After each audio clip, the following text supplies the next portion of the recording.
Hello students, welcome to MKH. मैं रूबी सिंगाठिया और आज इस लेक्चर में हम मानव नेत्र के बारे में बहुत ही विस्तार से जानकारी प्राप्त करेंगे कि मानव नेत्र क्या है, मानव नेत्र के कौन कौन से भाग होते हैं, मानव नेत्र की कार्यविधि क्या है, मानव नेत्र में क्या क्या दोष पाए जाते हैं।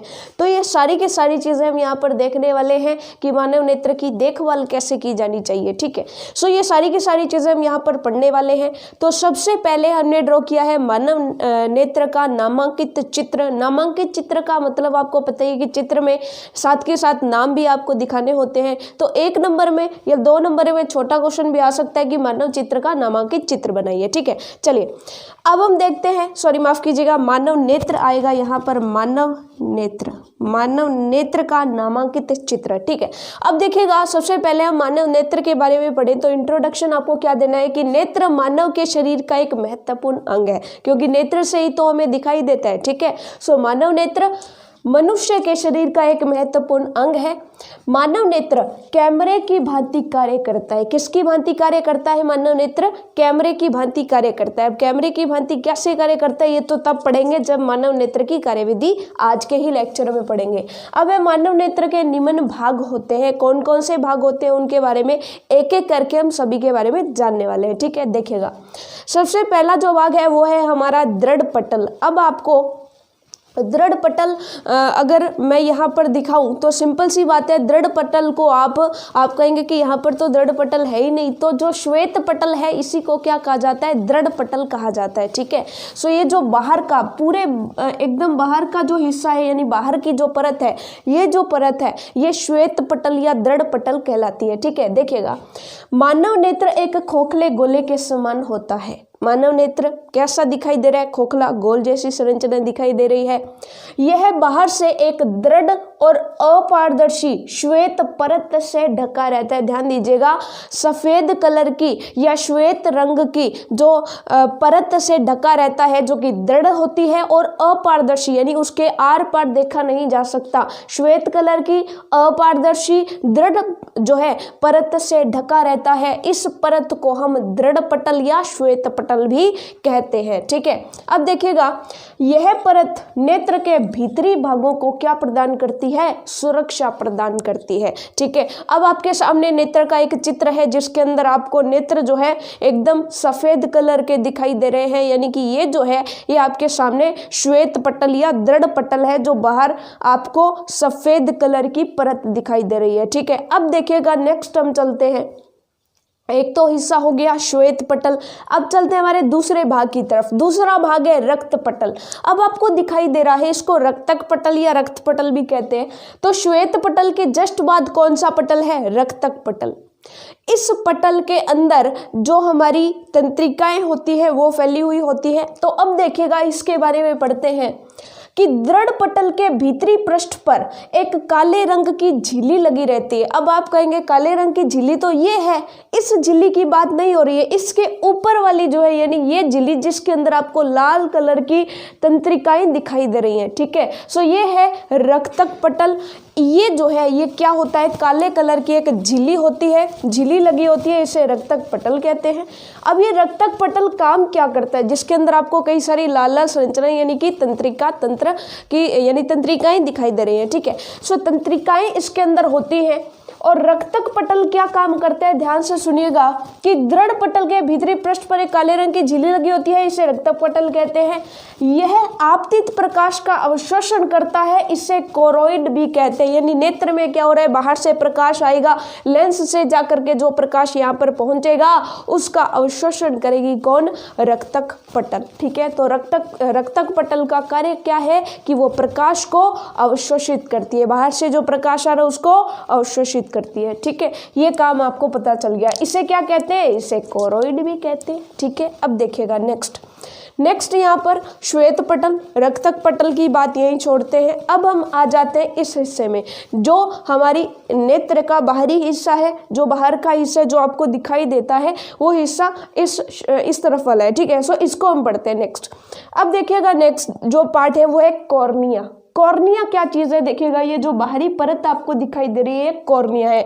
तो नेत्र गोलक के पृष्ठ का पारदर्शी उभार, देखिएगा ये क्या है, ये हमारा नेत्र है और नेत्र के अंदर ये जो गोलक है, नेत्र गोलक यानी गोल गोल संरचना जो है नेत्र की, उसमें एक उभार आया हुआ है, यानी बाहर की तरफ उभार आया हुआ है।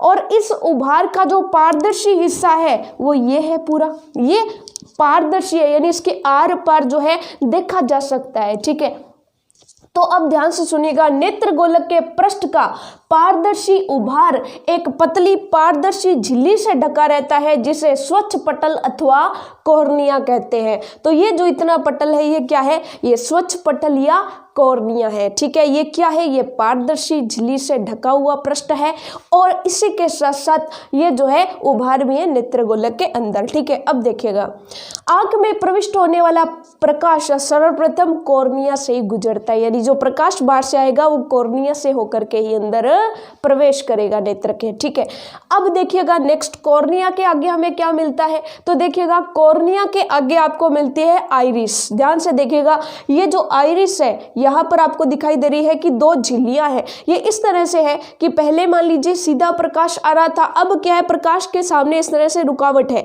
इस तरह से रुकावट है यानी पर्दे हैं, तो प्रकाश सिर्फ बीच वाले हिस्से से अंदर जाएगा, यहाँ और यहाँ जो प्रकाश आ रहा है वो अंदर नहीं जाएगा। ठीक है, तो ध्यान से देखिएगा कि आइरिस क्या होती है, कॉर्निया के पीछे एक रंगीन व अपारदर्शी झिल्ली का पर्दा होता है जिसे क्या कहते हैं, आइरिस। ये रेड कलर से जो दिखाई दे रही है ये क्या है, ये आइरिस है। ठीक है, क्या है, आइरिस है। अब देखिएगा प्रकाश जो आ रहा था वो केवल यहाँ से प्रवेश करेगा, आइरिस से टकरा के प्रकाश जो है प्रवेश नहीं करेगा। ठीक है, तो ये भी समझ में आ गया। नेक्स्ट अगर देखा जाए कि ये जो बीच का हिस्सा बचता है बाहर, तो आइरिस का पर्दा आ गया, यानी आइरिस एक झिल्ली है। ठीक है, जो अपारदर्शी है, जिसके आर पार नहीं देखा जा सकता और रंगीन भी है। ठीक है, अब देखिएगा, अब बात करते हैं नेक्स्ट, जो बीच वाला हिस्सा उसको क्या बोला जाता है, उसको बोला जाता है तारा या फिर पुतली। ठीक है, काफी इंपॉर्टेंट भाग है, इसको देखते हैं। आइरिस के बीच में एक छोटा सा छिद्र होता है, ये आइरिस है और आइरिस के बीच में क्या है, छोटा सा छिद्र है। आप भी अपनी आंख में देख सकते हो, अगर ध्यान से देखते हो तो बाहर आपको आइरिस दिखाई देती है और आइरिस के अंदर एक छोटा सा छेद दिखाई देता है, गोल गोल। ठीक है, अब देखिएगा, जिसे पुतली अथवा नेत्र तारा कहते हैं, इस छेद को क्या कहते हैं, पुतली कहते हैं या नेत्र तारा कहते हैं। ठीक है, कॉर्निया से आया प्रकाश पुतली से होकर लेंस पर आपतित होता है। अब देखिएगा, ये है हमारा नेत्र लेंस, ये है नेत्र लेंस। अब जो प्रकाश बाहर से आया है, बाहर से आया हुआ प्रकाश कॉर्निया से होकर के आएगा सबसे पहले, तो उसके बाद तारा या पुतली से होकर के कहां पर जाएगा, लेंस के ऊपर आपतित होगा। तो वही बात यहाँ पर बताई गई है कि जिसे पुतली या नेत्र तारा कहते हैं, कॉर्निया से आया प्रकाश, ध्यान से देखिएगा, कॉर्निया से आया प्रकाश पुतली से होकर के लेंस पर आपतित होता है। ठीक है, अब देखिएगा नेक्स्ट, पुतली की एक महत्वपूर्ण विशेषता यह है कि अंधकार में यह अपने आप बड़ी हो जाती है और अधिक प्रकाश में यह अपने आप छोटी होती जाती है। इस प्रकार यह नेत्र में जाने वाले प्रकाश को नियंत्रित करती है, यानी हमारे नेत्र में ना तो बहुत ज़्यादा प्रकाश होना चाहिए, ना ही बहुत कम प्रकाश जाना चाहिए। आप देखते हैं कि जब आप मान लीजिए बिल्कुल मान लीजिए कि लाइट से यानी प्रकाश से जो है आप अंधेरे कमरे में प्रवेश करते हैं तो आपकी आंखें अपने आप बड़ी हो जाती है, आपकी आंखें अपने आप बड़ी हो जाती हैं क्योंकि अंधेरे कमरे में प्रकाश नहीं है। तो आपकी पुतली बड़ी हो गई कि ज़्यादा से ज़्यादा प्रकाश अंदर जाए ताकि जो कुछ दिख सकता है वो दिख सके। ठीक है, लेकिन जब आप बाहर धूप में जाते हो तो आप देखते हो कि जब कड़ाके की धूप होती है, जब बहुत ज़्यादा गर्मी होती है तो आपकी आंखें छोटी छोटी खुलती है। वो किस कारण से खुलती है, क्योंकि प्रकाश बहुत ज़्यादा है, हमें थोड़ा सा प्रकाश चाहिए, थोड़ा प्रकाश आ गया तो भी हमारा काम चल जाएगा, वस्तुएं हमें दिखाई दे जाएंगी। जैसे सूर्य की तरफ देखते हैं तो भी हमारी आंखें छोटी हो जाती है, हम आंख खोल ही नहीं पाते। क्यों नहीं खोल पाते, क्योंकि ये पुतली कहती है कि मैं इतना प्रकाश अंदर ले जा नहीं सकती, तो वो अपने आप को इतना छोटा कर लेती है, इतना छोटा कर लेती है कि हम आंखों अपनी खुली आंखों से सूर्य की तरफ नहीं देख सकते क्योंकि उसे प्रकाश इतना ज्यादा है। यानी कि प्रकाश की मात्रा को, आंख के अंदर कितना प्रकाश जाना है और कितना नहीं जाना है, ये कौन नियंत्रित करती है, पुतली अथवा तारा नियंत्रित करती है। ठीक है, नेक्स्ट देखिएगा, नेक्स्ट हिस्सा आता है नेत्र लेंस। नेत्र लेंस का आपको पता होना चाहिए कि जो नेत्र लेंस है पुतली के ठीक पीछे पारदर्शी उत्तक का बना उत्तल लेंस होता है। तो क्वेश्चन पूछा जा सकता है कि वैसे आपको पता है कि लेंस कितने प्रकार के पढ़े हैं अपनों ने, अवतल और उत्तल, ठीक है, 2 प्रकार के। आपसे पूछा जा सकता है कि जो हमारी मानव नेत्र है या जो हमारी आंख है उसके अंदर जो लेंस होता है वो उत्तल होता है या अवतल। तो आपको पता होना चाहिए कि वो लेंस जो है वो कौन सा लेंस होता है, उत्तल लेंस होता है, ठीक है। और वो किससे बना होता है, तो वो पारदर्शी उत्तकों से बना होता है, ठीक है। ऐसा नहीं है कि बाहर से लेंस काट करके आप आंखों के अंदर फिट कर लोगे, नहीं, वो नहीं चलेगा। देखिएगा पुतली के ठीक पीछे पारदर्शी उत्तक का बना उत्तल लेंस होता है, ठीक है, जिसे क्या कहते हैं, नेत्र लेंस कहते हैं। अब इसकी खास बात क्या है, देखिएगा इसके पिछले भाग की वक्रता त्रिज्या अगले भाग की अपेक्षा अधिक होती है। जो पिछला भाग है इसकी वक्रता त्रिज्या ज्यादा होती है आगे वाले हिस्से की बजाय, ठीक है। और जिन्हें अब देखिएगा यहाँ पर क्या लिखा गया है कि नेत्र लेंस मांसपेशियों के बीच में टिका होता है। अब यहाँ पे आपको दिखाई दे रहा है ऐसे 2 मांसपेशियां जो ऊपर और नीचे से लेंस को पकड़े हुए यानी लॉक किए हुए हैं, ठीक है। सो ये जो मांसपेशियां इन्हें सिलियरी मांसपेशियां भी कहा जाता है, ठीक है। और इन्हें ही पक्षमाभी पेशियां भी कहते हैं क्योंकि ये क्या करती है, लेंस को टिकाए रहती है यानी लेंस को पकड़े रहती है, ठीक है। अब इसके बाद के जो हिस्से हैं उनको हम अभी पढ़ते हैं। सो चलिए स्टूडेंट्स, अब हम बात करते हैं इसके नेक्स्ट जो नेत्र के हिस्से हैं। तो नेक्स्ट बात आती है जलीय द्रव की। तो ध्यान दीजिएगा कि कॉर्निया व नेत्र लेंस के बीच जल के समान एक नमकीन पारदर्शी द्रव भरा रहता है जिसे जलीय द्रव कहते हैं। तो आप यहाँ पे देख सकते हैं कि कॉर्निया और लेंस के बीच में ये जो खाली जगह है यहाँ पर एक द्रव भरा रहता है जो कि नमकीन है और पारदर्शी है। इस द्रव को क्या बोला जाता है, जलीय द्रव बोला जाता है, ठीक है। सो यहाँ तक हमें बात समझ में आ जाती है। उसके बाद नेक्स्ट हम चलते हैं काचाप द्रव। तो यहाँ पर आपको दिखाई दे रहा है कि ये हमारा पूरा जो अंदर का क्षेत्र है यहाँ पर काचाप द्रव भरा हुआ होता है, ठीक है। सो आप कहेंगे कि काचाप द्रव किस किस के बीच में भरा होता है, नेत्र लेंस के पीछे, नेत्र लेंस के पीछे दृष्टि पटल तक का स्थान एक गाढ़े पारदर्शी द्रव से भरा रहता है जिसे काचाप द्रव कहते हैं। तो आप कह सकते हैं कि नेत्र का जो लेंस है उसके पीछे और जो दृष्टि पटल है उसके बीच में काचाप द्रव भरा हुआ रहता है, ठीक है। अब इस काचाप द्रव की खासियत क्या है कि इसका अपवर्तनांक उच्च होता है। इस काचाप द्रव का अपवर्तनांक उच्च होता है, ठीक है। इस चीज को आपको खास ध्यान रखना है। अब देखिएगा नेक्स्ट हम चलते हैं कि यहाँ तक तो हमने कर लिया, लेंस तक आ गए, काचाप द्रव पढ़ लिया, जलीय द्रव पढ़ लिया। अब एक हिस्सा अभी भी रहता है, कौन सा, दृष्टि पटल। हमने दृष्टि पटल को अब तक नहीं सीखा है, ठीक है। तो देखिएगा दृष्टि पटल क्या है, रक्तक पटल के नीचे की ओर स्थित, देखिएगा यह है रक्तक पटल जिसमें बहुत सारी तंत्रिकाएं हैं। तंत्रिकाओं से बना हुआ जो रक्तक पटल है उसके जस्ट नीचे क्या है, दृष्टि पटल है, ठीक है। अब देखिएगा कि दृष्टि पटल रक्तक पटल के नीचे की ओर स्थित ये क्या है, पारदर्शी झिल्ली को क्या कहा जाता है, रेटिना कहते हैं। इसे दृष्टि पटल भी कहा जाता है। यह बहुत सारी प्रकाश शिराओं की एक बड़ी फिल्म होती है। इसके अंदर क्या है, ये जो आपको झिल्ली दिखाई दे रही है या जो परत दिखाई दे रही है ये किस से बनी होती है, ये बहुत सारी जो प्रकाश शिराएं होती है इनकी बनी हुई एक फिल्म होती है। फिल्म का मतलब परत ही मान सकते हो, बहुत पतली परत होती है, इसको फिल्म कहते हैं, ठीक है। सो फिल्म जो होती है उनसे बनी होती है, एक बड़ी फिल्म बनी होती है। रेटिना पर बने प्रतिबिंब के रूप, रंग एवं आकार आदि का मस्तिष्क को ज्ञान इन्हीं शिराओं के द्वारा होता है।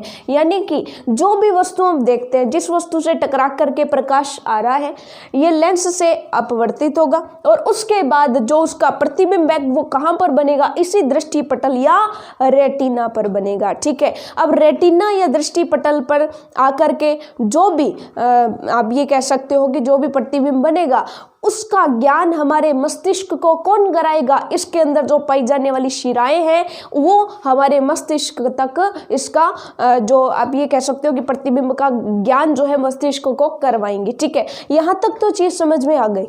अब यहाँ पर 2 बिंदु बचते हैं, एक तो बचता है पीत बिंदु और एक है अंध बिंदु। तो एक चीज आपको ध्यान रखनी है कि पीत बिंदु और अंध बिंदु दोनों अलग अलग बिंदु होते हैं, ठीक है। देखिएगा पीत बिंदु तथा अंध बिंदु, देखिएगा रेटिना रेटिना के मध्य एक पीला भाग होता है। आपको यहाँ दिखाई दे रहा है कि ये हमारी रेटिना यानी दृष्टिपटल है। दृष्टिपटल का जो मध्य वाला हिस्सा है, यहाँ पर एक पीला भाग होता है, पीले कलर का भाग होता है, इसलिए तो इसे पीत कहते हैं। पीले कलर का एक भाग होता है जिसकी सुग्राहिता सबसे अधिक होती है। सुग्राहिता का मतलब होता है कि जो चीज देखी जाएगी वो सबसे स्पष्ट, उसका कलर एकदम साफ कहाँ पर दिखाई देगा, पीत बिंदु पर सबसे साफ दिखाई देगा। ठीक है, और ये तो बात हो गई पीत बिंदु की। अब एक और बिंदु होता है अंध बिंदु। अंध बिंदु का मतलब क्या होता है? जिस स्थान पर प्रकाश की सुग्राहिता शून्य होती है, यानी प्रकाश आ तो रहा है लेकिन हमारा दृष्टिपटल उसे फील नहीं कर रहा, उसे कुछ दिखाई नहीं दे रहा, इसका मतलब उसे क्या बोला जाता है? उसे अंध बिंदु बोला जाता है। तो यहाँ पर अंध बिंदु है और यहाँ पर पीत बिंदु है। ये दो बिंदु होते हैं, आपको ध्यान रखना है। अब ये तो बात आ गई, नेत्र का वर्णन हमने कर लिया, नेत्र के मुख्य मुख्य भागों का, मुख्य मुख्य अंगों का वर्णन हमने कर लिया। अब हम देखते हैं नेत्र का कार्य, यानी नेत्र की कार्यविधि। आप ये कह सकते हो कि नेत्र किस प्रकार से कार्य करता है, उसे इसकी कार्यविधि कहेंगे। तो देखिएगा, जब हमारी पलकें खुली होती हैं, कि जब हमारी पलकें खुली है, पलकें कहाँ होंगी? यहाँ होंगी। तो जब हमारी पलकें खुली होती हैं तो क्या होता है? देखिएगा, तब हमारे सामने रखी वस्तु से चली किरणें कॉर्निया पर आपतित होती है। देखिएगा, सबसे पहले क्या होता है कि हम किसी चीज को देख रहे हैं तो कैसे देख रहे हैं? अंधेरे में दिखेगी क्या? नहीं दिखेगी। क्यों नहीं दिखेगी? क्योंकि अंधेरे में प्रकाश नहीं है। यानी कि अगर हमें किसी वस्तु को देखना है तो उसके लिए हमें प्रकाश की आवश्यकता पड़ेगी। ठीक है, प्रकाश आएगा, उस वस्तु पर गिरेगा और फिर हमारी आंख में जाएगा। ठीक है, अब प्रकाश की किरणें वस्तु पर टकरा करके कहाँ आती है? हमारी कॉर्निया पर आपतित होती है। ठीक है, कहां पर आपतित होती है? कॉर्निया पर। कॉर्निया से होती है कहां जाती है? लेंस पर। अब लेंस से वो परावर्तित होती है या अपवर्तित होती है?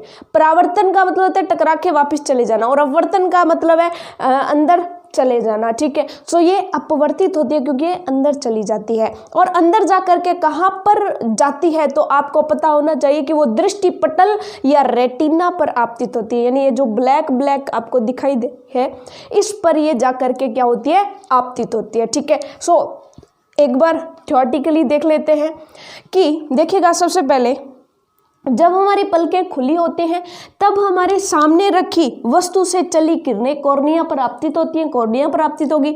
यहाँ से किरणें अपवर्तित होकर रेटिना पर आपतित होती है। यहाँ से किरणें चली अपवर्तित होकर कहाँ चली गई? रेटिना पर आपतित हो गई। ठीक है, तथा रेटिना पर वस्तु का उल्टा प्रतिबिंब बनता है। तो आपसे पूछा जा सकता है कि रेटिना या दृष्टिपटल पर वस्तु का सीधा प्रतिबिंब बनता है या उल्टा प्रतिबिंब बनता है?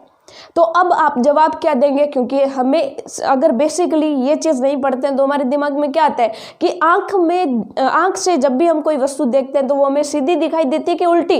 तो जैसी है वैसी दिखाई देती है, यानी सीधी दिखाई देती है। ठीक है, तो हम कई बार ऐसा गलत भी उत्तर दे बैठते हैं कि वहाँ पर उसका सीधा प्रतिबिंब बनता है, लेकिन वास्तविकता में लेंस कौन सा है? उत्तल लेंस है। ठीक है, और इसका प्रतिबिंब कौन सा बनता है? प्रतिबिंब इसका उल्टा बनता है। ठीक है, हमारी दृष्टिपटल पर उल्टा प्रतिबिंब बनता है, यह चीज आपको ध्यान रखनी है। ठीक है, प्रतिबिंब की सूचना प्रकाश सिराओं द्वारा रेटिना की संवेदी कोशिकाओं से होकर मस्तिष्क में पहुंचती है और मस्तिष्क उस उल्टे प्रतिबिंब को ही ज्ञान के माध्यम से, यानी उसको अनुभव के माध्यम से उसका ज्ञान प्राप्त कर लेता है। मस्तिष्क उसका ज्ञान अनुभव द्वारा प्राप्त कर लेता है। मस्तिष्क को अनुभव हो जाता है कि अगर ये वस्तु उल्टी ऐसे है तो सीधी कैसे होगी। अपना मस्तिष्क अपने आप उसको सीधा देख लेता है। तो ये होता है हमारी आंखों की कार्यविधि। ठीक है, अब हम नेक्स्ट जानते हैं कि मानव नेत्र के अंदर कौन कौन से दृष्टि दोष पाए जाते हैं। निकट दृष्टि दोष, दूर दृष्टि दोष, जरा दृष्टि दोष और उसके बाद मोतियाबिंद जो है, ये चार जो है नेत्र से रिलेटेड दोष हैं। तो इनके बारे में भी जानकारी प्राप्त करते हैं कि ये चारों दोष कैसे हैं। तो अब हम बात करते हैं कि नेत्र दृष्टि दोष कितने प्रकार के होते हैं। तो बेसिकली नेत्र दृष्टि दोष जो है हमारे 3 प्रकार के होते हैं। सबसे पहला निकट दृष्टि दोष, दूसरा दूर दृष्टि दोष और तीसरा मोतियाबिंद। ठीक है, तो सबसे पहला अगर बात की जाए, सबसे पहले की अगर बात की जाए तो सबसे पहला है निकट दृष्टि दोष। निकट दृष्टि दोष तो इसका नाम पढ़ते ही हमें समझ आता है। इस नाम से क्या समझ आता है? इस नाम से बेसिक यही समझ में आता है कि ऐसा दृष्टि दोष जिसके अंदर हमें निकट की वस्तुएं दिखाई नहीं देती, ऐसे ही समझ में आता है। निकट दृष्टि दोष का मतलब क्या है कि निकट की वस्तुएं दिखाई नहीं देती, ऐसे ही तो हम समझते हैं। लेकिन ये जो परिभाषा ये एकदम गलत परिभाषा है। वास्तविकता में क्या होता है, इसका ऑपोजिट होता है। अगर हमें वस्तुएं निकट की दिखाई देती है, अगर हमें, ध्यान दीजिएगा, अगर हमें निकट की वस्तुएं तो सही दिखाई देती हैं लेकिन दूर की वस्तुएं दिखाई नहीं देती हैं, तो उसे हम क्या कहेंगे? निकट दृष्टि दोष कहेंगे। तो आप कहेंगे कि जब दूर की वस्तुएं दिखाई नहीं दे रही, यानी दूर की नज़र कमजोर है, तो फिर तो हमें इसे दूर दृष्टि दोष कहना चाहिए था। लेकिन वास्तविकता में ये जो है ये दूर नज़दीक से नहीं बना है। निकट दृष्टि दोष का मतलब होता है कि यहाँ पर निकट की वस्तुएं तो दिखाई देती हैं और दूर की वस्तुएं दिखाई नहीं देती हैं। वास्तविकता में क्या होता है कि नेत्र के अंदर जो हमारा प्रतिबिंब बनता है रेटिना के ऊपर, तो वो जो आप ये कह सकते हो कि जो प्रतिबिंब जहां पर बनता है वो निकट बनने लग जाता है, जिस वजह से हमें जो है दूर की वस्तुएं दिखाई नहीं देती है। ठीक है, सो आपको इस चीज पर नहीं जाना है। आपको एक चीज ध्यान रखनी है कि अगर निकट दृष्टि दोष है तो इसका मतलब निकट तो दिखाई देगा लेकिन दूर दिखाई नहीं देगा। अब ऐसा ही दूर दृष्टि दोष में भी होता है, ऐसा ही दूर दृष्टि दोष में भी होता है। दूर दृष्टि दोष में क्या होता है, हम क्या समझते हैं कि दूर का मतलब कि दूर दृष्टि दोष मतलब कि दूर दिखाई नहीं दे रहा लेकिन नजदीक से दिखाई देगा। नहीं, गलत हो जाएगा।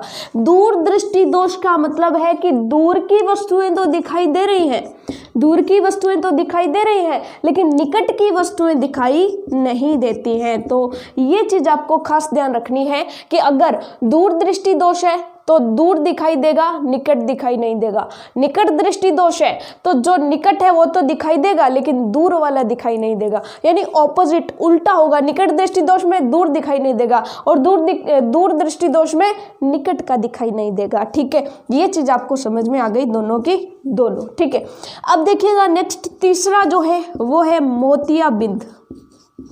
तीसरा है मोतियाबिंद। अब ये जो मोतियाबिंद है इसके अंदर क्या होता है कि जैसे जैसे व्यक्ति बूढ़ा होता जाता है, जैसे जैसे व्यक्ति वृद्ध होता जाता है, ये ना तो दूर ना नज़दीक, इसकी सारी की सारी जो नज़र है वो कमज़ोर हो जाती है। किस वजह से? क्योंकि जैसे जैसे व्यक्ति वृद्धावस्था की तरफ होता जाता है, यानी वृद्ध होता जाता है, जैसे जैसे व्यक्ति वृद्ध होता जाता है वैसे वैसे उसका जो नेत्र लेंस है वो धुंधला होता जाता है। अब नेत्र लेंस ही धुंधला हो गया तो क्या उसे साफ साफ दिखाई देगा? नहीं दिखाई देगा। तो बुजुर्ग जब हो जाता है व्यक्ति तो आप ये कह सकते हैं कि वो मोतियाबिंद का शिकार हो जाता है, क्योंकि उसका जो नेत्र लेंस है वो धीरे धीरे धुंधला होता जाता है। अब इसका इलाज क्या है? तो इसका इलाज है कि वो जो हमारा जो लेंस है, नेत्र लेंस है, उसको निकाल करके वहां पर कृत्रिम लेंस फिट कर दिया जाता है। ठीक है, तो यहाँ पर इसका इलाज क्या किया जाता है कि यहाँ पर कृत्रिम लेंस, जो कृत्रिम लेंस है वो लिया जाता है। और आप देखते हैं कि बुजुर्ग कई बार अपनी आंखों का ऑपरेशन इत्यादि करवाते हैं तो कृत्रिम लेंस लगवाते हैं। ठीक है, सो इसका मतलब क्या हो गया कि वो मोतियाबिंद के शिकार होते हैं। उनका जो लेंस था वो वृद्धावस्था में क्या हो गया? धुंधला हो गया। ठीक है, तो ये तो बात कर ली हमने दृष्टि दोष की कि निकट दृष्टि दोष में दूर का दिखाई नहीं देता, दूर दृष्टि दोष में निकट का दिखाई नहीं देता। ये तो बात आ गई दृष्टि दोषों की। अब उसके बाद नेक्स्ट आता है कि हमें जो है अपनी आंखों की देखभाल करनी चाहिए। अगर हमारा लेंस हमें बचाना है, क्योंकि मानव नेत्र धुंधला हो जाएगा अगर हम अपनी आंखों की देखभाल नहीं करेंगे तो यहाँ पर क्वेश्चन आता है कि हमें मानव नेत्र की देखभाल कैसे करनी चाहिए। हमारा जो मानव नेत्र है, या आप ये भी कह सकते हैं कि हमारे जो नेत्र है इनकी देखभाल कैसे करनी चाहिए, इनकी देखभाल कैसे करनी चाहिए। तो सिंपल सी बात है, सबसे पहले तो आपको क्या चीज़ समझाई जानी चाहिए कि हमारे जो नेत्र है उनके अंदर हमारी नेत्रों को हमें हमेशा साफ रखना चाहिए, ठीक है। यानी कि धूल आंधी वगैरह चल रही है तो हमें या तो बाहर नहीं निकलना चाहिए या फिर हमें चश्मा इत्यादि लगा करके रहना चाहिए। यानी हमें अपनी आँखों को साफ सुथरा रखना चाहिए, पहली चीज़ तो ये हो गई, ठीक है। और हमें अपनी आँखों को स्वस्थ और साफ रखने के लिए क्या करना चाहिए, विटामिन युक्त भोजन लेना चाहिए, क्योंकि भोजन अच्छा होगा तो हमारी आँखें भी स्वस्थ रहेंगी। तो इसके लिए सबसे पहले तो हम क्या कहेंगे, सबसे पहले हम ये कहेंगे कि विटामिन युक्त भोजन लेना चाहिए, विटामिन युक्त भोजन लेना चाहिए। इसके अलावा क्या करना चाहिए और क्या नहीं करना चाहिए, देखिएगा दूसरी चीज है कि सूर्य के प्रकाश की तरफ या फिर आप ये कह सकते हो कि सूर्य की तरफ खुली आंखों से नहीं देखना चाहिए, खुली आंखों से नहीं देखना चाहिए। क्यों नहीं देखना चाहिए, खुली आंखों से नहीं देखना चाहिए। क्यों नहीं देखना चाहिए, क्योंकि सिंपल सी बात है, सूर्य का प्रकाश बहुत तेज प्रकाश है। इतना तेज प्रकाश जब हमारी आंखों पर गिरेगा तो हमारी आंखों को नुकसान पहुंचाएगा, ठीक है।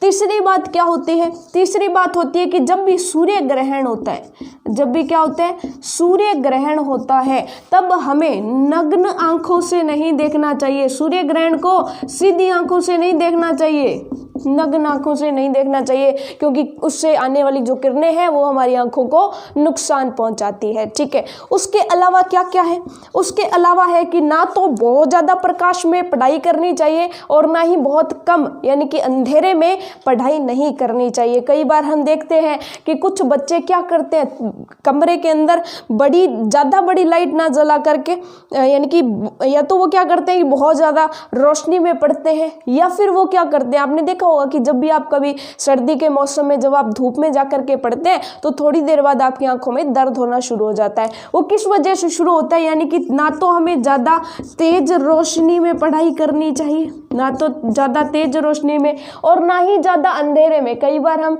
जो है कोई ऐसा कमरा जहाँ पर अच्छे से प्रकाश नहीं आ रहा होता है या लाइट नहीं जला करके भी पढ़ते हैं, तो ऐसे में भी हमारी आंखों पर जो है जोर डलता है, आप ये कह सकते हैं, और ऐसे में आंखें दर्द करने लग जाती हैं। तो ये ज़्यादा तेज रोशनी में या ज़्यादा मंद रोशनी में भी पढ़ाई नहीं करनी चाहिए, ठीक है। सही प्रकाश में, ना तो ज़्यादा कम हो ना बहुत ज़्यादा हो, ठीक प्रकाश में जो है हमें पढ़ाई करनी चाहिए। तो इन चीज़ों का अगर हम ध्यान रखते हैं तो हमारी आंखें जो है वो बिल्कुल सही रहती हैं। ज़्यादा टीवी नहीं देखना चाहिए, ज़्यादा मोबाइल एक साथ नहीं चलाना चाहिए, ठीक है। और उसके बाद क्या है कि हमें पलकें भी साथ के साथ झपकते रहना चाहिए, क्योंकि अगर हम पलकें नहीं झपकते हैं तो हमारी आंखों के अंदर का जो पानी है वो सूख जाता है और हमारी आंखें थकने लगती हैं। तो बार बार आपको अपनी आंखों की जो पलकें हैं उन्हें झपकाना चाहिए, ठीक है। ये चीज़ आपको समझ में आ गई, ठीक है। अब ये तो हो गई मानव नेत्र की देखभाल कैसे करें। अब आपकी बुक में एक क्वेश्चन और भी है कि जो ऐसे व्यक्ति जो चाक्षुष विकृति वाले व्यक्ति होते हैं, यानी ऐसे व्यक्ति जिनको या तो कम दिखाई देता है या फिर बिल्कुल भी दिखाई नहीं देता, क्या वे व्यक्ति भी पढ़ लिख सकते हैं या नहीं। अगर मैं आपको कहूँ कि ऐसे बच्चे जो चाक्षुष विकृति से ग्रसित होते हैं, यानी कि जिनकी आंखें या तो काम नहीं करती हैं या फिर उनको थोड़ा बहुत दिखाई देता है, उन्हें हम क्या कहेंगे,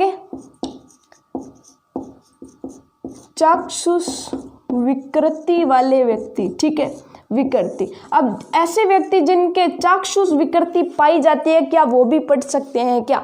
तो आपको पता है कि वो भी पढ़ सकते हैं। कैसे पढ़ सकते हैं? आपको पता है कि जो व्यक्ति देख नहीं सकता, जिनकी आंखें काम नहीं करती हैं, वो अपनी अन्य ज्ञानेंद्रियों को, उनकी जो अन्य ज्ञानेंद्रियां, ध्यान दीजिएगा, अन्य ज्ञानेंद्रियां कौन सी बचती हैं?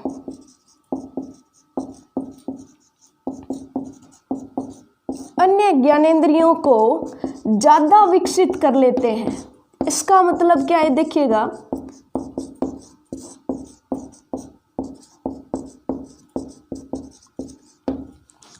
यानी कि सिंपल सी बात है कि आप किसी की आवाज़ सुन के किसी व्यक्ति को पहचाने या नहीं पहचाने, इसकी तो कोई गारंटी नहीं है। लेकिन ऐसा व्यक्ति जिसको दिखाई नहीं देता है, वो आपकी आवाज़ सुन के जो है फटाक से आपको पहचान लेता है। वो किस वजह से? क्योंकि ऐसे व्यक्ति जिनको दिखाई नहीं देता है वो क्या करते हैं, वो अपनी अन्य ज्ञानेंद्रियां जैसे सुनने की क्षमता और छू करके यानी स्पर्श करके जानने की या पहचानने की क्षमता को ज़्यादा विकसित कर लेते हैं और वो चीज़ों को छू करके ही बता देते हैं, ठीक है। और इसकी बजाय जिस व्यक्ति को दिखाई देता है वो आंख बंद करके अगर छुएगा तो शायद उसे नहीं पता चलेगा, ठीक है। तो कई बार ऐसा होता है। तो यहाँ पर अन्य ज्ञानेंद्रियों को ज़्यादा विकसित कर लेते हैं, वो चीज़ों को सुन के या फिर स्पर्श करके महसूस करने की कोशिश करते हैं, ठीक है। ऐसे व्यक्ति जो चाक्षुष विकृति से ग्रसित होते हैं, ठीक है। अब यहाँ पर सिंपल सी बात है कि यहाँ पर एक पद्धति पाई जाती है जिसको बोला जाता है ब्रेल पद्धति। कौन सी पद्धति? ब्रेल पद्धति। ब्रेल पद्धति।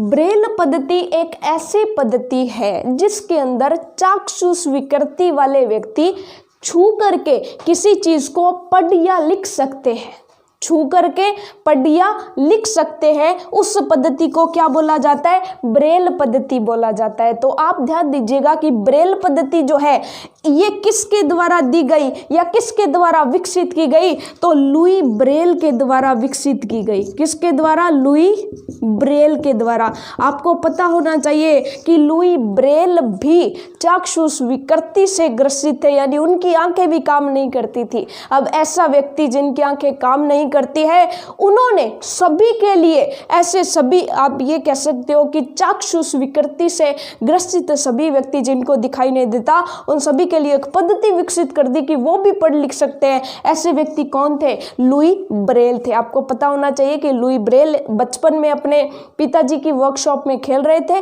तो उनकी आंख में चोट लग गई। आंख में चोट लगने की वजह से उनकी जो नजर है वो धीरे धीरे कमजोर हो गई, ठीक है। फिर उनको कुछ दिखाई नहीं देता था, तो उन्होंने पढ़ने लिखने के लिए क्या किया? एक नई पद्धति जो है अपनाई, नई पद्धति जो है लोगों को सिखाई, विकसित की। उसे क्या बोला जाता है? ब्रेल पद्धति। ब्रेल पद्धति को सबसे पहले प्रकाशित कब किया गया था? 1832 में प्रकाशित किया गया था। और जो आज की आधुनिक ब्रेल पद्धति है, आधुनिक ब्रेल लिपि है, वो कब प्रकाशित की गई? 1932 में प्रकाशित की गई। और आप कई सारी भारतीय भाषाओं को, हिंदी, इंग्लिश, ऐसी कई सारी भारतीय भाषाएं जो भारत में अपनाई जाती है, उनको भी ब्रेल लिपि के द्वारा लिख पढ़ सकते हो, ठीक है। अब जैसे फॉर एग्जाम्पल ब्रेल लिपि में क्या होता है कि यहाँ पर एक सुई जैसा जो है एक आप ये कह सकते हो कि पेन जैसा होता है, जिसको आप पेज पर चुबो करके वहाँ पर क्या करते हो? उस पेज में गड्ढे बनाते हो। उस पेज को जब पलटेंगे तो उभार आ जाएगा, ठीक है। यानी कि सिंपल सी बात है कि मान लीजिए एक पेज है तो यहाँ पर आप क्या कर सकते हो? एक आप ये कह सकते हो कि आगे से तीखा उनका जो है लिखने का पेन या यंत्र होता है, उसके माध्यम से यूं पेज पर छेद किए जाते हैं, ठीक है। छेद यानी कि आर पार नहीं होते,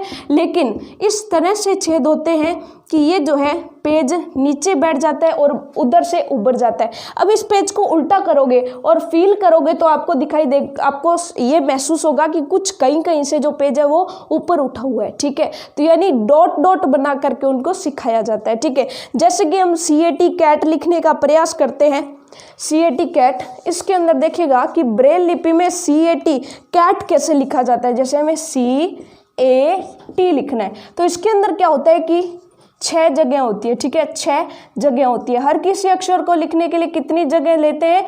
6 जगह ही लेते हैं, ठीक है। 6 बिंदु से बना सकते हैं। तो C कैसे लिखा जाता है? देखिएगा, उनको सिखाया जाता है कि अगर ऊपर वाले 2 डॉट उभरे हुए हैं तो इसका मतलब क्या है? C लिखा गया है। अगर A लिखना है तो क्या करना है? तो उनको बताया जाता है कि अगर सिर्फ और सिर्फ पहला बिंदु अगर उभरा हुआ है तो इसका मतलब A लिखा हुआ है, और अगर इस स्थिति में ये बिंदु डॉट करे हुए हैं तो इसका मतलब T लिखा हुआ है। तो जब ये साथ साथ लिखे हुए हैं तो जो व्यक्ति चाक्षुष विकृति से ग्रसित होगा वो क्या करेगा? इनको छू करके और इनको फील करके आपको बता देगा कि ये CAT कैट लिखा हुआ है, ठीक है। ये चीज़ आपको समझ में आ गई। अब यहाँ पर पूछ लिया जाता है कि ब्रेल लिपि में व्यक्ति किन ज्ञानेंद्रियों का प्रयोग करता है, तो वो स्पर्श ज्ञानेंद्रियों का प्रयोग करता है, छू करके बताता है। ठीक है, तो ये हो गया हमारा चैप्टर कंप्लीट, जिसके अंदर हमने नेत्र को पढ़ा, दृष्टि दोष को पढ़ा, प्रकाश वाला चैप्टर हमारा कंप्लीट हो गया। मिलेंगे नेक्स्ट क्लास में नेक्स्ट चैप्टर के साथ, तब तक के लिए all the best for your self studies.